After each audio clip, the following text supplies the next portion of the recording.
mana Bulan Bahagia Jatim dan Surabaya mendapat kesempatan untuk di Wihara Royal dan kita cintai. Di samping itu hari ini kita makan lontong Cap Gome. Itu pun adalah donatur, para donatur yang memberikan kepada kita. Saya sedia mungkin kira-kira 80. Kalau ada lebih saya berikan kepada pengurus untuk bagi. Tapi jangan makan tidak lebih. Ya ini suatu karma baik. Saya akan itu hanya sebentar. Kita doakan kepada orang-orang yang dalam kesakitan, dalam masa tua, menghadapi sakit. Semoga diberikan kesembuhan, diberikan tabah dalam menghadapinya. Semoga baik saja guru senantiasa hadir di sini. Kita demo, namun siang jaya saya. Namun siang jaya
yang hari itu hanya ada 10 orang, tapi saya kecewa.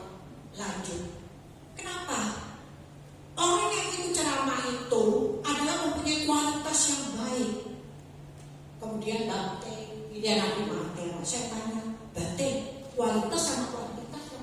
lebih baik kualitas. Sekarang kalau Bu Dede yang hari itu jumlahnya 100, tapi satu sama lain saling ngobrol, dibandingkan dengan yang datang 10 orang, tapi memperhatikan ajaran daripada Dharma, lebih baik yang sedikit karena kualitasnya baik. Itu demikian pula diri kita. Kita jangan mengharap mempunyai anggota itu banyak bagus, tapi kalau kualitasnya itu semua amburadul, itu percuma. Lebih baik saya memiliki anggota sedikit, tapi berkualitas. Apa maksudnya? Mempunyai yaitu keyakinan masing-masing. Ada suatu energi yang dimiliki oleh tiap-tiap anggota. Ini yang saya harapkan. Jadi kuantitas tidak menjamin kita akan bahagia, tidak menjamin kita akan maju dalam suatu organisasi walaupun jumlahnya banyak. Tapi kita akan maju bila mempunyai anggota itu sedikit, kualitasnya luar biasa. Pasti Dharma akan berkembang lebih maju lagi. Setuju? Setuju. Sekarang kita mulai.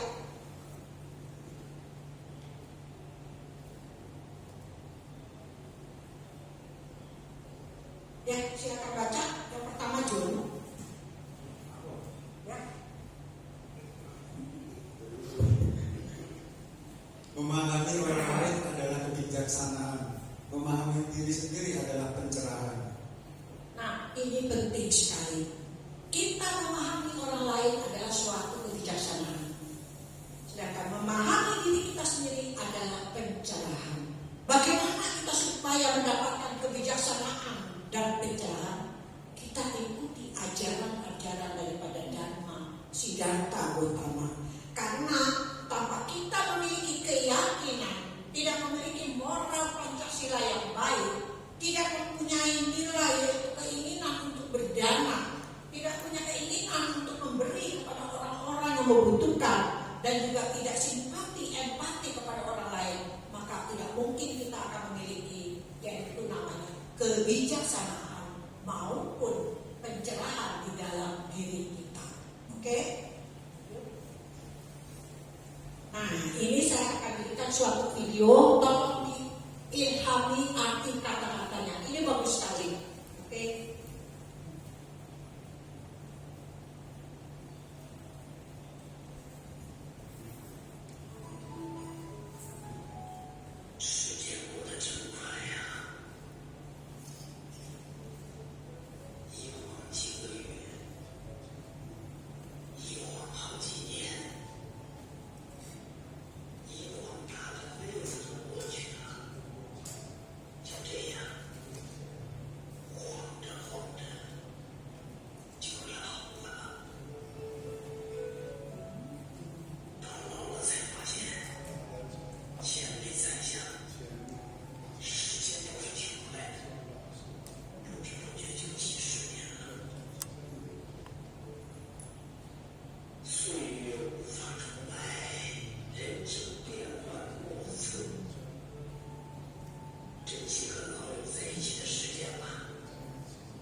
saling curhat hati, bukan dengan curhat untuk mengejek, mengolok, mengakukan sesuatu yang semakin negatif. Tapi lakukanlah apa yang ada di dalam diri kita keluarkan. Karena dengan mengeluarkan segala isi hati kita, maka terasa diri ini adalah ringan. Janganlah segan-segan untuk berkumpul sesudah kita mengalami masa tua. Karena dengan berkumpul ini kita saling berpengalaman, kita saling berbagi pengalaman mana yang baik dan mana yang buruk. Mari kita tingkatkan kualitas yang ada di dalam diri kita. Janganlah setelah kita kepergian dari kepada orang yang kita cintai, kita menjadi seorang yang stres di rumah, diam sendiri. Hal ini banyak terjadi dan saya sudah mengalaminya beberapa orang-orang tua yang kehilangan. Betapa sedihnya beliau. Kemarin waktu saya pergi keluar kota, ada satu ibu di mana beliau itu curhat. Curhatnya kenapa? 4 anak ini belum ada yang berkeluarga. Beliau termasuk yang sukses orang tuanya. Apa yang dilakukannya? Saya hanya mendengarkan apa yang beliau ucapkan. Bu Dewi, anak saya 4 tidak ada yang mau merit. Jadi terpaksa untuk membahagiakan diri saya, juga untuk anak-anak, dibaginya hartanya. Masing-masing diberikan toko 1 demi 1. Setiap anak diberi toko. Tapi itu apakah menjamin?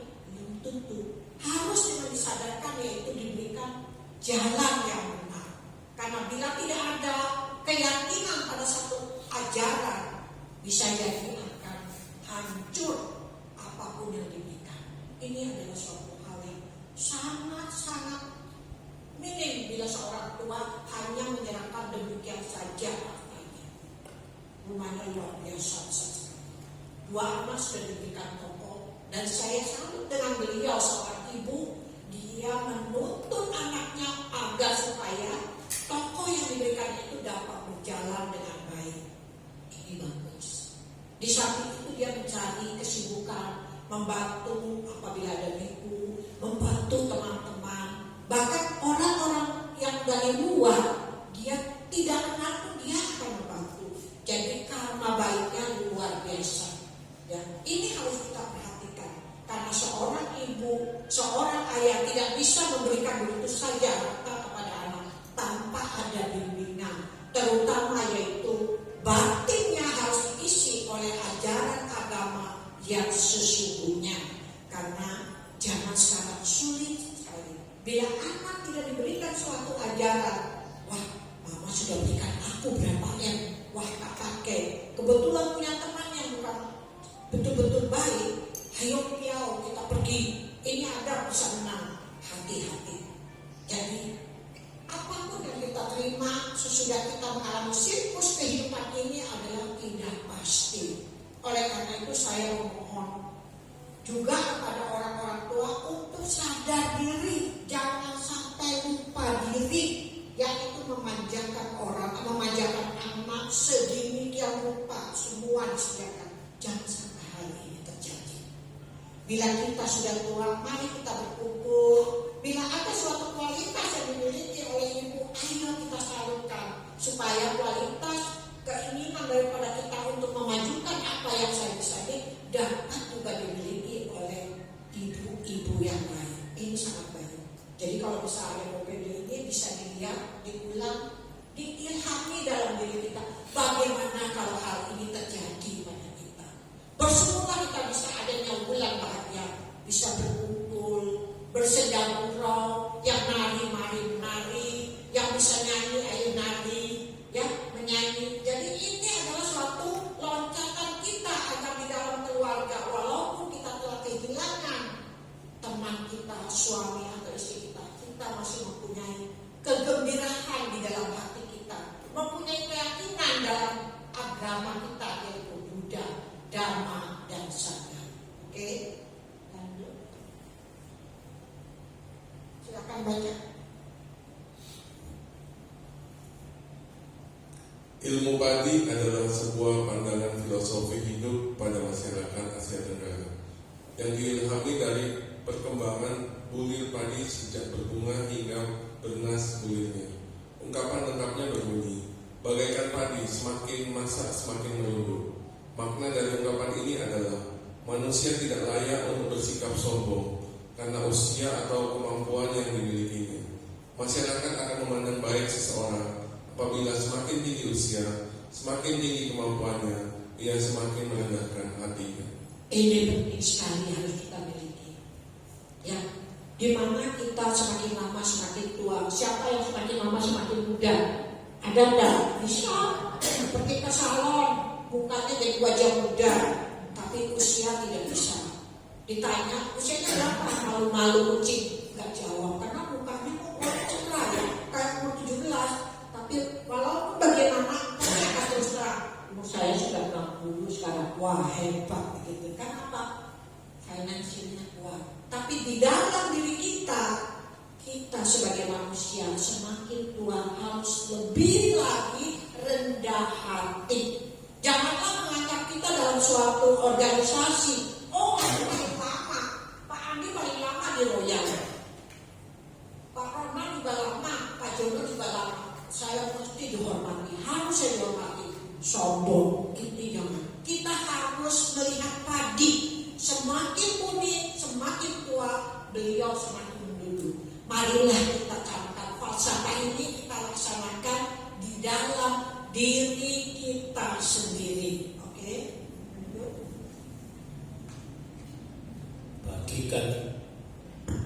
Bagikan ilmu itu adalah cara untuk mencapai keabadian. Betul. Biasanya ibu-ibu ini banyak yang ahli ya, memiliki suatu keahlian. Sepertinya Bu Megawati senang masak, ya. Terus Bu siapa pinter bikin apa. Nah ini bagikan ilmu kalian selama kita masih bisa membagi. Oh Bu Dini, aku pinter bikin bolu, ayo kita ngadakan. Ini belum pernah diadakan ya di bulan. Sekali-sekali kita adakan bikin bolu sama-sama. Mau dijual, ayo dijual. Tidak laku kita bagi-bagi supaya hati kita happy. Jadi kalau ada ilmu jangan disimpan di bawah sampai lagi sudah tua baru mau ngajari. Nah itu percuma. Semasa kita masih ingat pikiran, ucapan dan perbuatan kita, marilah ilmu yang kita miliki, apa yang kita bisa, mari kita salurkan kepada orang lain sehingga kami membawa abadi selamanya. Oke? Lanjut. Wah, aku berisi. Kacamata ngerti. Ya kebetulan romo, jadi lebih yang panjang. Wah, aku berisi. Jadi kopi pis potongan ibu di Bapak Ibu nyimak ya, kekuatan kebijaksanaan atau panya barat ya, panya barat itu di atasnya ada cipuk, dua itu NG katanya. Panya barat ya, budak kang hinayanti netika usukara nama yanti tejana darum nama yanti tacaka aktanan damayanti pandita. Pembuat saluran air mengalirkan air, tukang panah meluruskan panah, tukang kayu menemukan kayu, orang bijaksana mengendalikan dirinya sendiri. Dhammapada Sapir 80. Cukup dong. Nah inilah salah satu daripada Dhammapada yang diberikan Siddhartha Gautama disalin oleh murid-muridnya. Gimana kita tahu membuat saluran air, mengalirkan air, membuat panah, melakukan panah. Orang bijaksana mengendalikan dirinya sendiri. Apakah perlu kebijaksanaan? Perlu. Sewaktu Siddhartha Gautama masih hidup, ada dua orang ibu membawa satu bayi. Bayi ini diperuntukkannya. Dia merasa, guru, bayi ini adalah bayiku. Kemudian ibu yang satu, yang pertama B, tidak, ini bagiku. Jadi dua-duanya bayi dibagi oleh A atau B. Guru kita sungguh bijaksana. Kemudian dia menyuruh salah satu muridnya, ya, membawa pedang. Si anak dipegang, pedang ini ditujukan di tengah-tengah. Daripada tidak berbuat adil, saya akan berbuat adil. Saya potong bayi ini menjadi 2. Apa yang terjadi? Bisa jawab nggak? Kira-kira bagaimana? Ibu yang A bagaimana? Ibu yang B bagaimana?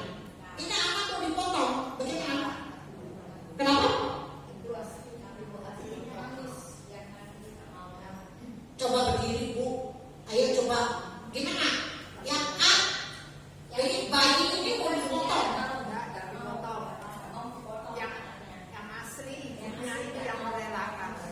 Yang asli tidak boleh memotong. jadi tidak perlu memotong yang itu yang palsu itu bayinya. ya boleh juga benar. Jadi kalau memang seorang ibu yang mempunyai cinta kasih dan kasih sayang, dia akan bilang kepada guru, saya relakan anak ini biar dipelihara oleh beliau karena saya menginginkan anak ini dewasa.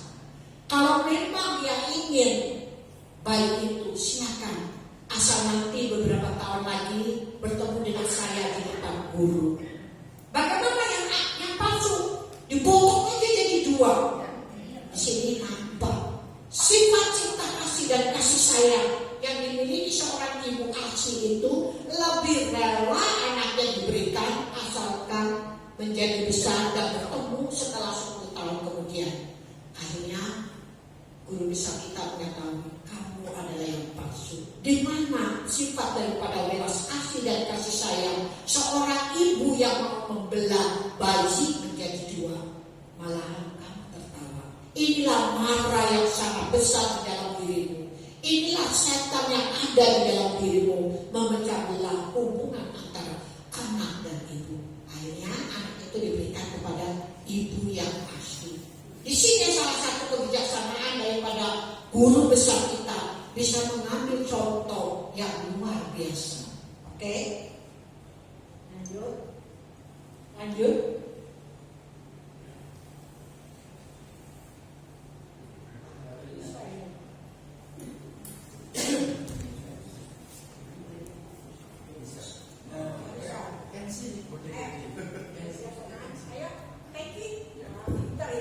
Kebijaksanaan yang meskipun tidak ada ikatan darah, namun terasa sudah seperti bagian dari keluarga. Dan jika ada duka, ikut merasa sedih dan kehilangan. Ya betul. Jadi bijaksana ini tidak karena ada ikatan darah seorang memberikan kebijaksanaan. Tidak ada ikatan darah apapun, tapi bisa memberikan kebijaksanaan. Walaupun bukan bagian dari keluarga. Jika ada duka, dia ikut merasa sedih dan kehilangan. Ini dapat kita miliki semua umat Buddha bila kita melaksanakan yaitu meditasi, sehingga kita dapat metta bhavana, metta karuna, mudita dan upeka. Orang sedih kita merasa sedih, orang senang kita merasa senang, orang sedih kita membahagiakan semoga beliau bahagia. Jadi kebijaksanaan ini dapat diberikan kepada semua makhluk walaupun tidak ada hubungan darah bagi kita semua. Oke? Lanjut. Ya. Dalam agama Buddha, orang tua memiliki beberapa kewajiban dan kebijakan.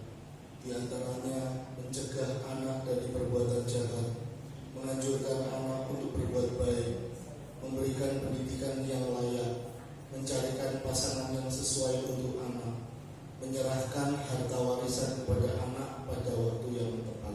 Ya, ini ada suatu syarat di mana kita harus mempunyai tekanan keseimbangan antara kasih sayang dan kebijaksanaan di dalam hubungan keluarga.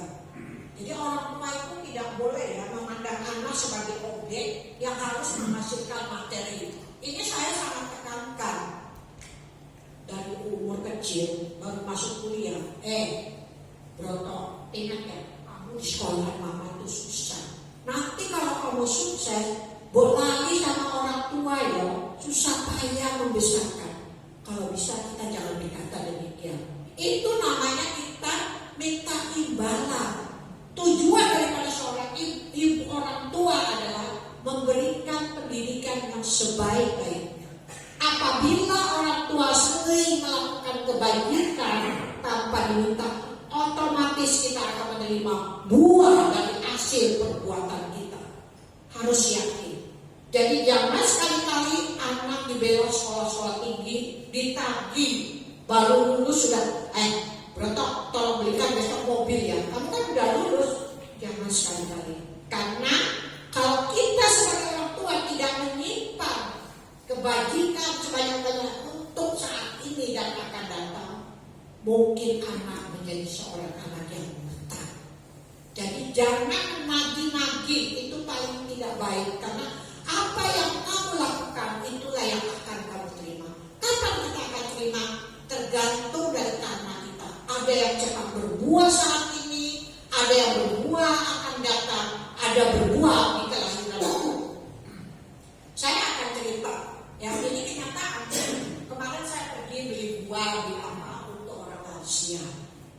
Nah, saya memang orangnya senang buah. Kita pergi makan karena lapar. Kemudian saya ketemu makannya di Ahmad Jais, tahu namanya Ahmad Jais? Ya tahu kan, soto Banjar. Saya duduk, ternyata penuh. Kemudian ada seorang laki-laki sino, dia duduk satu, ini kosong.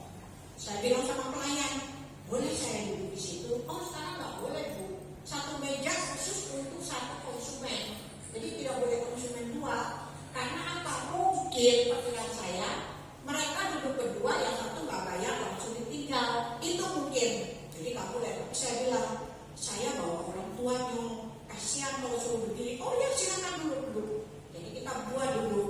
Saya sapa, dari mana kamu nyok? Orang Medan, Ari. Wah, orang Medan ini pintar jualan. Betul, dia sales 1 minggu ke Surabaya. Ngobrol-ngobrol, saya bilang, sekali intermasuk, saya bilang, ini juga mantunya orang Medan. Saya juga mantu orang Bagan Siapi-api. Kita ngobrol dengan relax, ya. Kemudian dia makan dulu, saya suruh tawarkan, saya tanya ada keluarga, anaknya, seperti biasa. Ini adalah satu hubungan yang erat, walaupun bukan hubungan darah, tapi terasa seperti keluarga. Nah, sesudah makan, apa yang terjadi? Ai, makan yang enak ya, gak usah bayar, saya sudah bayari. Bayangkan. Ini suatu karma yang langsung berbuah. Saya itu tidak menyangka, masih muda, dia memberikan suatu tawaran kepada kita. Gak usah bayar, Ai. Kenyataan ada buktinya saudara. Ya, nah inilah salah satu contohnya. Walaupun kita pergi kemanapun, bila kita sering melakukan perbuatan baik, perbuatan yang penuh cinta kasih kepada semua, pasti kita akan mendapatkan suatu karma yang baik saat ini juga. Tapi jangan sampai di dalam hati kita ini, wah iya itu Katina, aku kasih uang banyak sama Biko nih. Mudah-mudahan besok aku dapat rezeki, ya dapat mobil. Itu tidak boleh. Waktu kita memberikan Katina, kita bahagia memberikan dengan ikhlas. Waktu memberi ikhlas, sesudah pergi kita ikhlas. Soal buahnya, tanaman yang kita tanam itu kapan, kita sendiri tidak tahu. Seperti kita kematian, kita pun tidak tahu kapan kita akan berangkat. Oleh karena itu, selama masih sehat, ada waktu minggu ke wihara. Berdana secukupnya. Jangan dipaksa. Nanti karena Bu Dede ini bilang kalau tanaman kebajikan nanti susah. 500, 1000, 10.000, tak masalah. Yang penting adalah ikhlas di dalam diri kita. Dan juga mendoakan semoga semua makhluk hidup berbahagia. Karena di dalam agama Buddha tidak ada ya istilahnya minta. Jadi waktu kita berdoa cukup kita sebutkan sabe kata bawatu suki kata, itu sudah meliputi seluruh yang apa yang akan kita minta. Ya, oke, lanjut. Oh, udah nggak usah ini, nggak usah. Nanti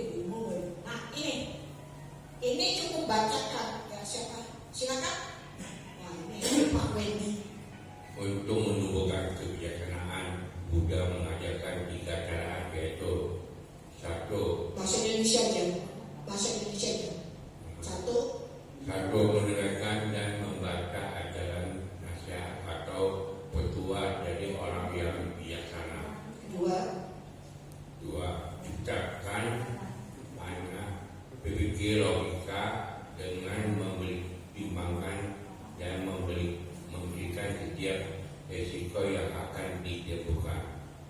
3. Penetrasi secara kontinu dengan didampingi oleh guru yang tepat. Ya, inilah untuk menemukan kebijaksanaan. Ada 3 cara. Kemarin kita sudah dikasih tahu sama Romo. Abaya puja, mangga puja. Salah satunya itu Ibas itu datang, lihat, nyatakan sendiri, buktikan sendiri bagaimana kebijaksanaan itu akan kita terima. Ini ajaran Buddha yang paling penting. Jangan langsung percaya saja, tapi kita datang, kita buktikan, kita baca bahwa manfaat bagi diri kita. Itulah ajaran yang benar. Dan kedua yaitu berpikir dengan logika, ya, berpertimbangan memikirkan suatu resiko yang akan ditimbulkan. Sebelum berbuat kita harus berpikir terlebih dahulu. Ini sangat penting. Dan yang ketiga yaitu meditasi secara kontinu dengan didampingi oleh guru yang tepat. Saya minta kepada para lansia yang masih bisa kuat duduk, mari kita ikut meditasi bulan depan. Kalau tidak salah karena diajarkan oleh Bante Badra. Beliau telah belajar dari Santeles, bagus sekali. Diajarkan cara-cara pertama kita bagaimana cara meditasi. Ini mudah sekali bila ada keinginan. Karena tanpa meditasi, ingat kepada diri kita sendiri, kita tidak akan memiliki kebijaksanaan. Kita tidak akan mempunyai rasa simpati kepada sesama kita walaupun bukan keluarga. Oke?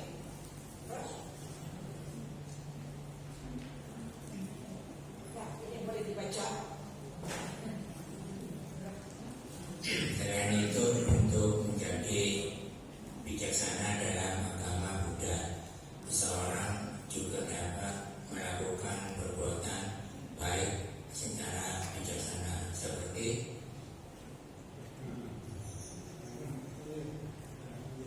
berdana, memuliakan dan memberikannya kepada yang membutuhkan. Penghasilan dalam kehidupan sehari-hari,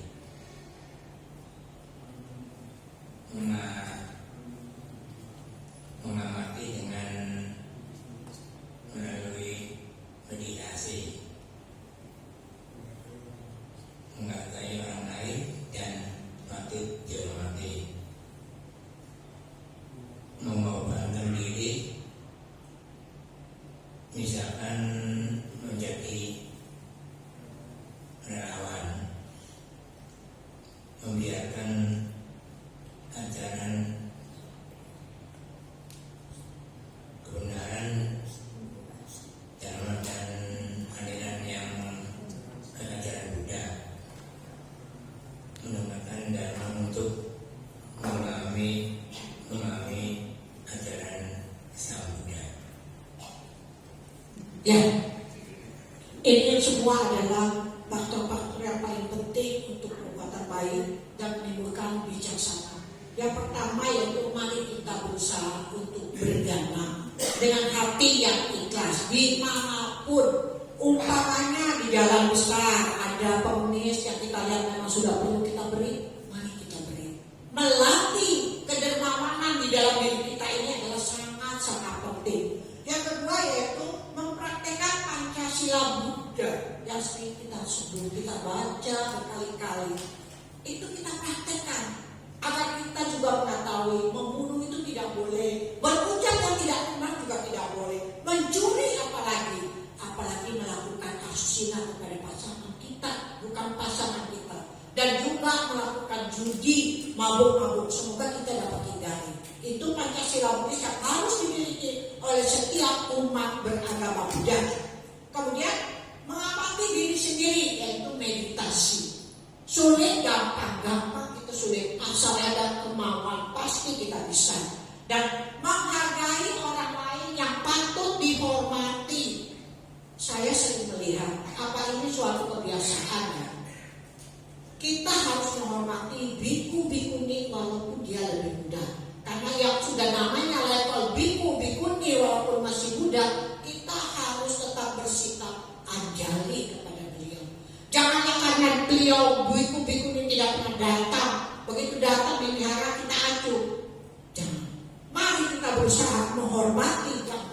dihormati karena beliau adalah pengganti daripada guru besar kita. Nah, di samping itu mengorbankan diri menjadi relawan. Ini penting sekali. Karena apa? Dengan jadi relawan, sifat belas kasih dan kasih sayang kita itu akan timbul dengan otomatis. Dan mendengarkan, membabarkan ajaran kebenaran dhamma dari ajaran Sang Buddha. Ini yang bisa dilakukan oleh para dharma kita. Dan mendengarkan dhamma untuk memahami dan memahami ajaran daripada Sang Buddha. Ini penting sekali. Ya, semoga kita dapat melakukannya dalam kehidupan selagi kita masih hidup. Jangan nunggu tua. Sudah tua aku baru pelihara. Nanti aja kalau anakku sudah besar aku pelihara. Nanti aja kalau aku udah punya cucu. Nanti aja kalau udah punya buyut. Semua itu tidak bisa kita pastikan. Karena kematian ini adalah sangat-sangat rawan. Kalau yang sering pergi ke Adiasa bisa tahu, umur 25 juga bisa meninggal, umur 40 bisa. Malah di bawahnya Budede sudah banyak yang tidak ada. Itu semua tergantung dari karma baik kita. Nampak di sana bagaimana keadaan seorang tua yang tidak memiliki anak. Bagaimana seorang tua memiliki anak tapi tidak diperhatikan. Ini semua adalah karma, dan apa yang kita lakukan, apa yang kita tanam pada saat itu akan nampak sewaktu kita tiada. Oke? Lanjut. Nah, ini terakhir. Masa tua yang berguna dan berkualitas dapat dicapai dengan menjalani aktivitas yang menyenangkan, bersyukur, dan berterima kasih. Berikut adalah beberapa hal yang dapat dilakukan untuk menjalani masa tua yang berguna dan berkualitas. Aktivitas fisik. Aktivitas fisik dapat meningkatkan imunitas tubuh dan angka harapan hidup. Temukan teman baru. Teman baru dapat membantu menghilangkan stres dan kesepian. Bersyukur dan berterima kasih. Bersyukur dan berterima kasih dapat menimbulkan rasa bahagia. Sadari hidup ini tidak ada yang terjadi begitu saja. Karena kita telah menerima dan menikmati begitu banyak perhatian, kebaikan, dan kasih sayang. Ya, terima kasih. Inilah masa tua yang berguna dan berkualitas dapat kita capai dengan menjalani aktivitas yang menyenangkan, bersyukur, serta berterima kasih. Aktivitas fisik itu kita dapat lakukan yaitu dengan meningkatkan olahraga dengan angka harapan hidup. Menemukan teman baru. Nah, ini teman baru dapat membantu menghilangkan stres dan kesepian. Ini di bulan banyak. Asal mau, yaitu menyapa. Jangan lupa kita menyapa bila mendapat orang baru di lingkungan kita. Ternyata orang yang kita sapa itu mempunyai kedudukan umpamanya. Ternyata orang yang sapa itu masih saudara. Kemarin malam saya ketemu satu orang. Hari ini tak datang ya, Liki namanya. Beliau masih muda. Anaknya 3, suaminya tidak ada. Saya tanya, mau tak masuk bulan? Justru saya lagi cari anggota bulan di mana? Katanya, oh mau, ayo ikut sama saya mau. Jadi setiap kita ketemu dengan orang yang belum kita kenal, mari kita menyapa. Oh, Budede gengsi, dia lebih muda. Jangan pandang gengsi. Ya, selama kita tahu tidak kenal, mari kita sapa. Siapa tahu ada hubungan. Ternyata yang saya sapa itu marganya sama dengan saya. Uang raja. Jadi inilah suatu kebetulan. Dengan berteman baru kita akan semakin happy. Dengan berteman baru kita semakin banyak wawasan kita. Jadi jangan sampai dalam suatu organisasi juga hanya itu aja. Kemarin waktu kita ulang tahun bulan ke-20, saya ada suatu talk show ya oleh Bante Winapura Pak. Kemudian saya tanya, bulan bahagia ini memang bahagia, tapi yang aneh ini sekarang ada orang yang umurnya sudah tua tapi masih masuk di wanita Buddhis. Ini bagaimana caranya? Kalau ditanya kapan masuk, sik duku, padahal umurnya 80. Saya tanya sama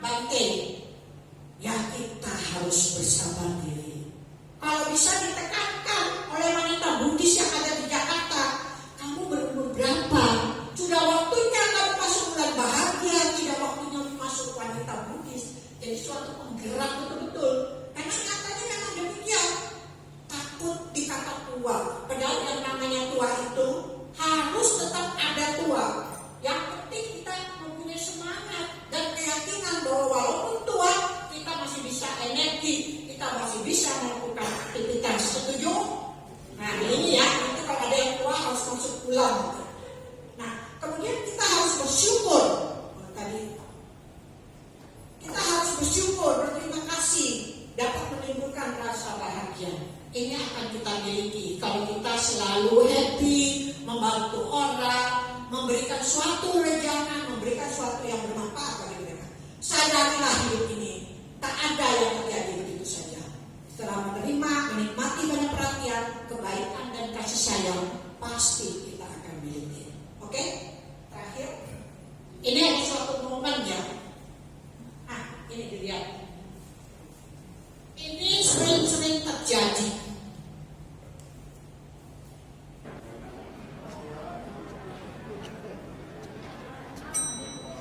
Main HP.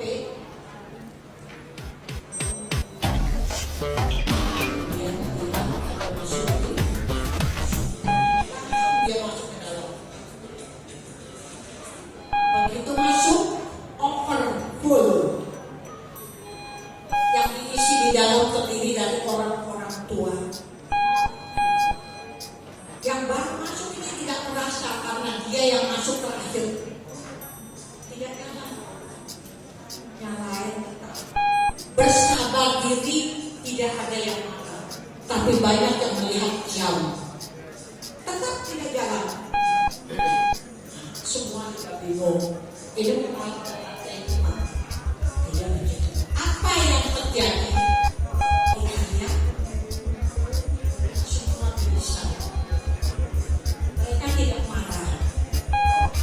Ada manajer, ada pekerja, ada office boy, ada wanita bekerja, kalian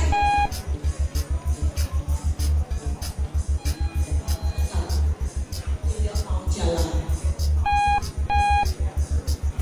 Akhirnya keluarlah satu orang wanita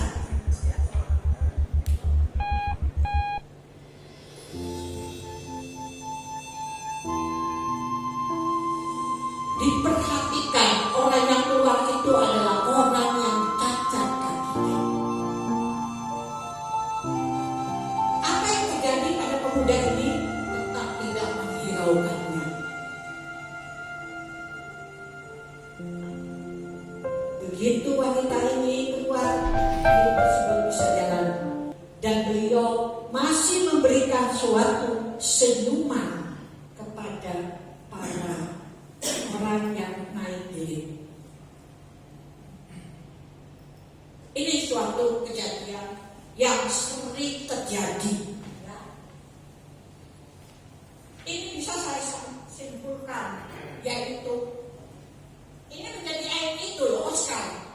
Film pendek tapi jadi Oscar. Nah, film ini berhasil menggambarkan kehidupan manusia saat ini. Egois.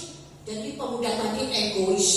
Dia main HP, yang penting dia masuk. Begitu dia masuk, HP tidak bunyi. Masa bodoh, pokoknya pemain game. Etika yang buruk dari sang pemuda tersebut timbul. Hilangnya sopan santun. Hilangnya selalu merasa benar. Dia benar karena dia masuk ke dalam. Tidak peduli dengan lingkungan sekitar. Tidak mau mengalah. Tidak mau berbagi berkorban untuk sesama. Hilangnya rasa empati dan simpati. Ini pernah terjadi. Kemarin saya pernah pergi ke Hotel Atrium di Jalan Pemuda. Itu kan ada undangan pesta. Ini juga terjadi demikian. Sama. Jadi saya tidak bohong, benar. Waktu mau pulang, liftnya hanya satu. Lift tersebut hanya bisa isi 10 orang. Saya datang dengan anak dan mantu. Sudah masuk. Ya, itu sudah berjalan. Tiba-tiba masih muda menyerobot. Apa yang terjadi? Liftnya mati, tidak jalan. Dia Semua tidak ada yang bilang gimana. Nunggu sampai 2 detik. Dia keluar, mau jalan, masuk lagi, mati lagi. Akhirnya apa terjadi? Anak saya mengalah. Sudah tanya saya mau keluar, karena saya kali depan. Jangan mami di dalam, aku yang keluar. Sudah keluar 1, jalan. Sampai di lantai 3, ya keluar. Apa yang terjadi? Anak saya malah datang duluan. Keluar kita orang 10. Saya perhatikan masih muda. Yang dipegang adalah sama Gen. Begitu sampai di mobilnya kayaknya sama-sama saya. Jadi, apa yang terjadi? Kuncinya ketinggalan di meja. Waduh, mati aku. Kenapa nyong?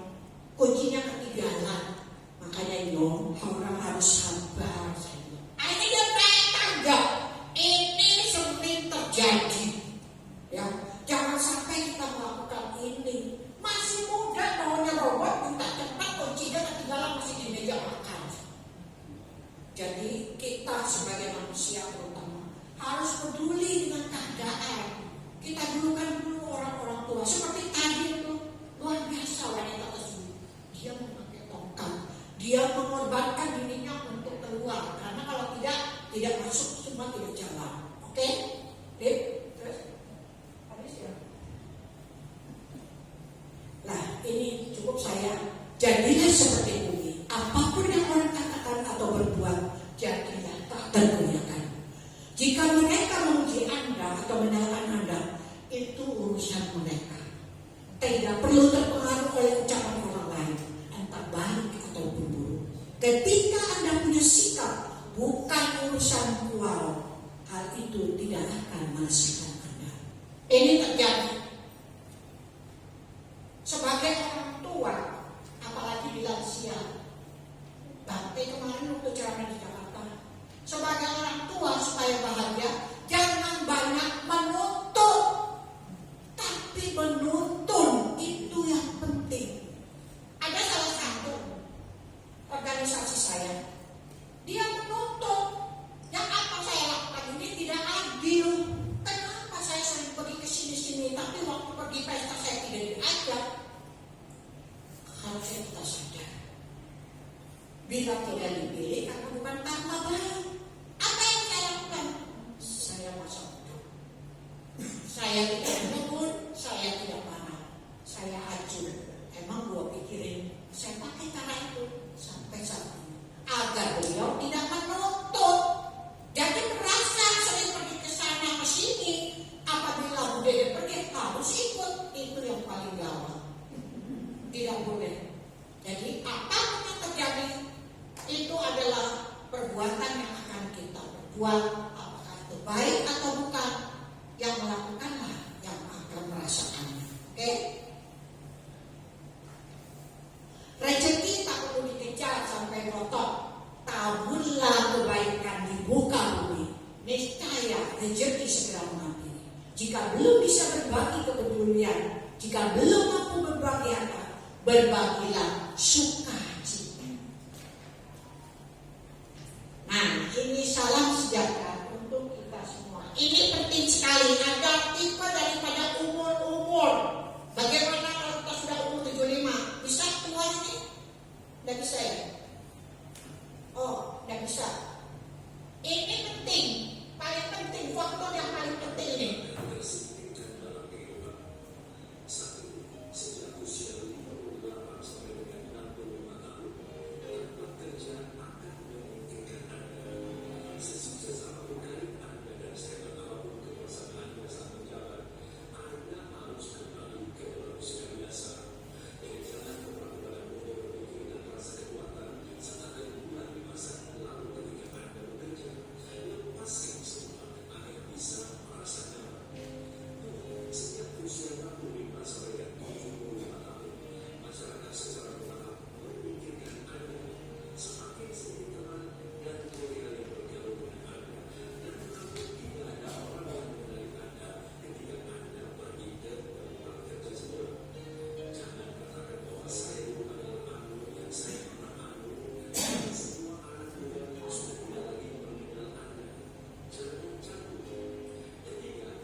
Ya, demikianlah. Jadi kita harus memahami kalau sudah umur 75 sampai 85 kita sudah menyadari bahwa kita sudah tua. Mari kita menyadari hal ini. Karena masa tua kita tidak bisa untuk ingat terus masa muda. Biarkan berlalu. Apalagi kalau peristiwa-peristiwa lama jangan diungkit. Pikiran kita menjadi buntu karena pikiran yang masih terikat kepada pengalaman lama. Mari sesudah kita umur tua kita happy. Mau jalan-jalan, ayo jalan-jalan. Mau bertukar pikiran, ayo. Jadi lakukan apa yang dapat kita lakukan semasa kita masih sehat. Salam sejahtera untuk bulan bahagia setiap saat. Namo Sang Hyang Adi Budaya. Namo